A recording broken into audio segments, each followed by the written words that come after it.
écoutez Alger Chaîne 3, le journal. Fazia, bonjour.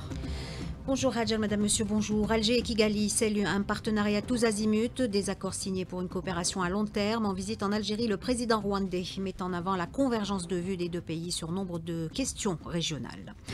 Nouvelle dérive de sénateurs français d'extrême droite, la provocation de trop pour Alger, le Conseil de la Nation dénonce. La diaspora algérienne, une mobilisation sans faille pour le renforcement démocratique du pays, son rôle dans les processus électoraux, mis en avant lors d'une rencontre organisée par l'ANI. À Raza, la population face à un choix impossible, mourir de faim ou risquer d'être tué en essayant d'accéder à l'aide alimentaire. Le Conseil de sécurité se prononce aujourd'hui sur un projet de résolution réclamant un cessez-le-feu et l'accès humanitaire à Raza. En prévision des 3 jours de Eid al-Adha, le commerce, l'ADE et Naftal renforcent leurs dispositifs pour assurer la continuité de leurs services respectifs. Sport football, mise à jour de la 24e journée de Ligue 1, le CS Constantine bat l'USM Khanchla 2-1 et se hisse au pied du podium. Et en volleyball, tournoi carré des As, national 1 messieurs. Le Wydad de Tlemcen s'impose face à Oulad Adouane 3-7-1 et rejoint le MCA en finale.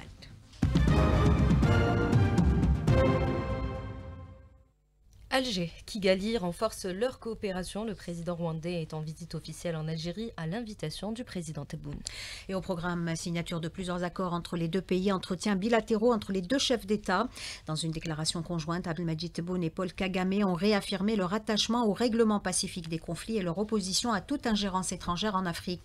Ils ont également exprimé leur volonté commune de développer une coopération durable et diversifiée à la faveur des accords signés. On écoute Abdelmadjid Tebboune. هنا محادثات حول مجالات التعاون السياسي والأمني والاقتصادي والثقافي وإرساء آليات لترقية المبادلات التجارية ومنها مجلس الأعمال الجزائري الرواندي وتنظيم لقاءات دورية بين المتعاملين الاقتصاديين والمشاركة في المعارض ذات الطابع الاقتصادي. وأود هنا أن أثمن اتفاقيات ومذكرات التفاهم التي تم توقيعها قبل قليل وتكريسها في مشاريع ملموسة وأعرب عن الارتياح لتقارب وجهات النظر بين بلدينا حول العديد من القضايا الإقليمية والدولية وتمسكنا بمبدأ الحلول السلمية للنزاعات ورفض التدخلات الأجنبية في شؤون القارة الإفريقية. Et de son côté, l'hôte de l'Algérie a qualifié les entretiens qu'il a eus avec le président de la République de fructueux, tout en affichant sa volonté de renforcer les relations économiques et diplomatiques avec l'Algérie. Paul Kagame.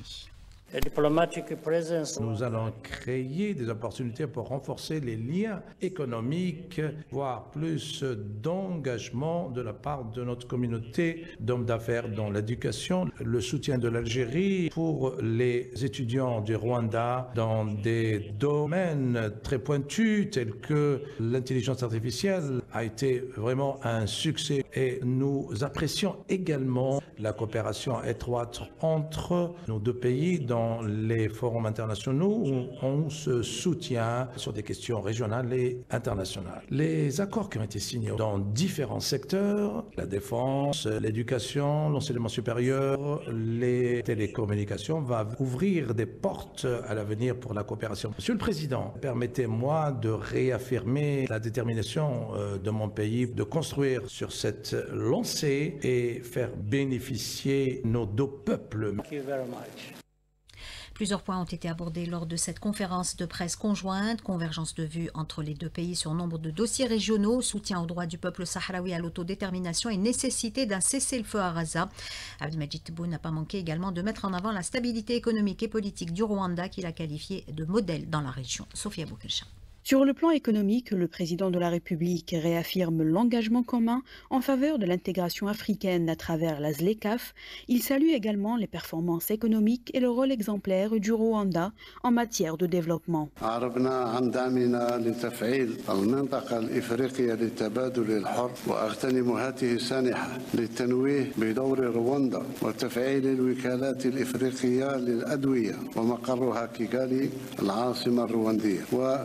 مجال الاقتصادي أريد أن أنوه بالمجهودات الجبارة التي قامت بها جمهورية رواندا في النمو الاقتصادي، حيث رواندا تمتاز اليوم بأعلى نسبة مئوية في التنمية 8.3 بالنسبة للسنة الماضية و7.8 بالنسبة للسنة هذه. إذن مجهودات كثيرة. رواندا تصبح نموذج بالنسبة لكثير من الدول الإفريقية مع استقرارها، مع حفاظها على الأمن في كل المنطقة، رغم المعاناة اللي عاناها الشعب الرواندي من مجازر وغيرها. إذن رواندا مثل يقتدى به. Le chef de l'État souligne la convergence des points de vue sur les questions régionales et internationales. تبادلنا الآراء حول مناطق التوتر والنزاع في إفريقيا، وأكدنا دعمنا للشعب الصحراوي وحقه في تقرير المصير عبر الاستفتاء حر ونزيه وعادل وفقا لقرارات الشرعية الدولية. كما أتاح لنا هذا اللقاء مع فخامة الرئيس بول كاغامي الفرصة لتبادل وجهات النظر حول الوضع في شرق جمهورية الكونغو الديمقراطية، وجددنا في هذا الشأن دعمنا الكامل لمساعي الجارية من أجل التوصل إلى حل سياسي شامل.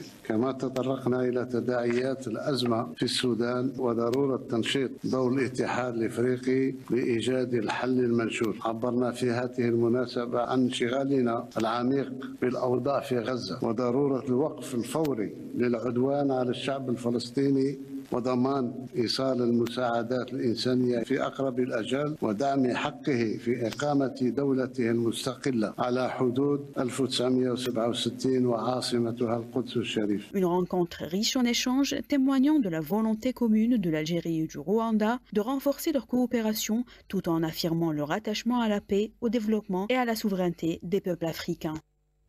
Alger riposte au Sénat français après une énième dérive de certains élus. Le Conseil de la Nation dénonce une nouvelle provocation des élus de l'extrême droite. L'Algérie met en garde contre toute ingérence et appelle la France à plus de responsabilités pour préserver les relations bilatérales. Linda Boadma. La source des problèmes dans les relations algéro-françaises est identifiée et désignée comme telle par le Conseil de la Nation. Il s'agit de l'extrême droite, une tendance au sein de la France officielle qui reproduit les pratiques de ses prédécesseurs sans discerner entre ce qui est juste et injuste. Pour le bureau du Conseil de la Nation, cette tendance est restée cloîtrée dans des rêves insensés parce qu'ils sortent tout droit d'un passé violent. Le problème se décline aussi, selon le Conseil de la Nation, par cette volonté de nuire à l'Algérie en s'immisçant dans ses affaires intérieures dans le but d'entamer son unité nationale. La Chambre haute du Parlement algérien rappelle que l'Algérie n'a jamais cédé sur les questions de souveraineté. Elle saisit cette occasion pour expliquer que l'Algérie conduite par Abdelmajid Tebboune consolide ses pratiques démocratiques pour l'édification d'un état de droit, de justice et de loi. Et le Conseil de la Nation de conclure: l'Algérie est forte, solidaire et résiliente. Ses composantes sont unies comme les maillons d'une seule et même chaîne. Elle ne tolérera aucune forme d'ingérence, qu'elle soit grossière ou subtile, déguisé sous le voile des droits de l'homme, de la justice ou des libertés. L'Algérie cible d'une campagne haineuse orchestrée par certains journalistes et youtubeurs algériens installés à l'étranger. La contribution publiée sur le site électronique Algérie Patriotique dénonce les orphelins du Verbe, plumitif à la solde des ennemis de l'Algérie qui s'alignent sur les positions de l'extrême droite française et de certains soutiens de l'entité sioniste. Une charge virulente contre des traîtres qui font de la propagande, qui font dans la propagande pour déstabiliser le pays. Et fort heureusement, l'Algérie peut compter sur ses enfants intègres et patriotes. Sa diaspora a toujours répondu présent et a de tout temps contribué activement à la vie politique et sociale du pays. Son rôle a d'ailleurs été souligné hier lors d'une rencontre organisée par l'ANIF, l'autorité nationale indépendante des élections, Ibtihal Adoun.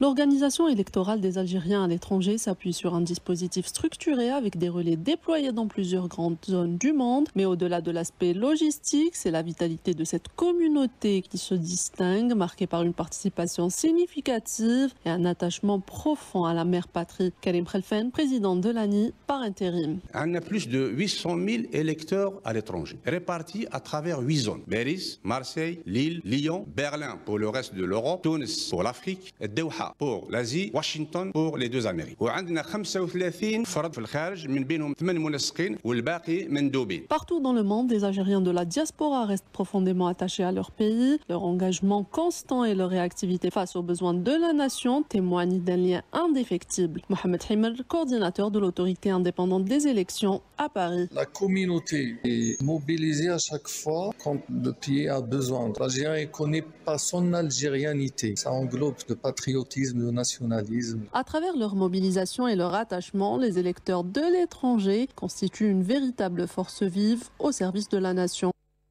En visite en Slovénie, le ministre de la Santé et celui du Travail ont été reçus par le Premier ministre slovène. Cette rencontre s'inscrit dans la dynamique impulsée par les chefs d'État des deux pays en faveur d'un partenariat structurant. Les échanges ont porté sur l'état d'avancement des projets communs dans les domaines de la santé, de l'emploi et de la protection sociale. S'appuyant sur l'engagement du président de la République, les deux parties ont réitéré la volonté affirmée de coordonner les efforts pour la prise en charge médicale des enfants palestiniens blessés à Gaza.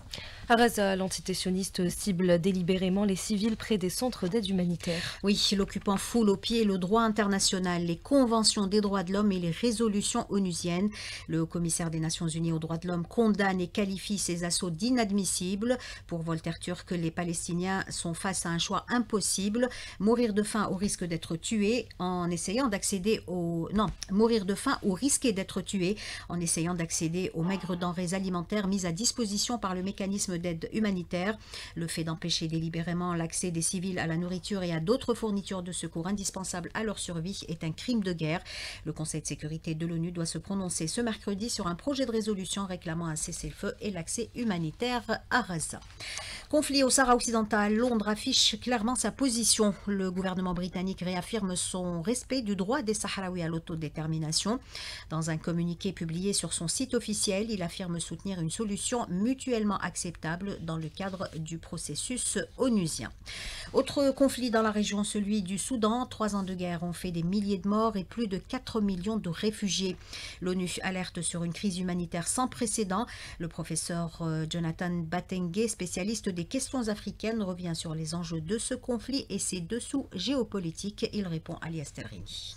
Sur le dossier soudanais, Moscou est aujourd'hui l'un des principaux acteurs qui permet aux deux parties, que ce soit le camp Al-Bourhan des forces armées soudanaises ou le camp Dagalo des forces de soutien rapide, de discuter, de se parler, de dialoguer. Et ce rôle clé est de plus en plus contesté, ou du moins est de plus en plus bousculé par les velléités des puissances occidentales. Il faut noter que si les Britanniques cherchent à positionner Perseus dans le Darfour, dans les mines d'or qui sont dans le sud du Soudan, les Russes, eux, ils y sont déjà présents via l'entreprise Siwa Security et ses satellites. Il s'agit d'une véritable bataille géopolitique, surtout que le Soudan est un enjeu majeur pour contrôler également les dossiers. Il faut noter que les FSR sont les principaux sous-traitants de la sécurité des champs pétroliers aux Émirats arabes unis. En prévision des 3 jours de Eid al-Adha, le commerce, l'ADE et Naftal renforcent leurs dispositifs pour assurer la continuité de leurs services respectifs. Et on commence avec le commerce qui renforce son dispositif pour assurer la permanence. Plus de 55 000 commerçants sont mobilisés à travers le pays les 3 jours de fête. Les marchés de gros seront également ouverts, le contrôle renforcé et la plateforme morafer.com est mise à la disposition des citoyens pour signaler tout abus.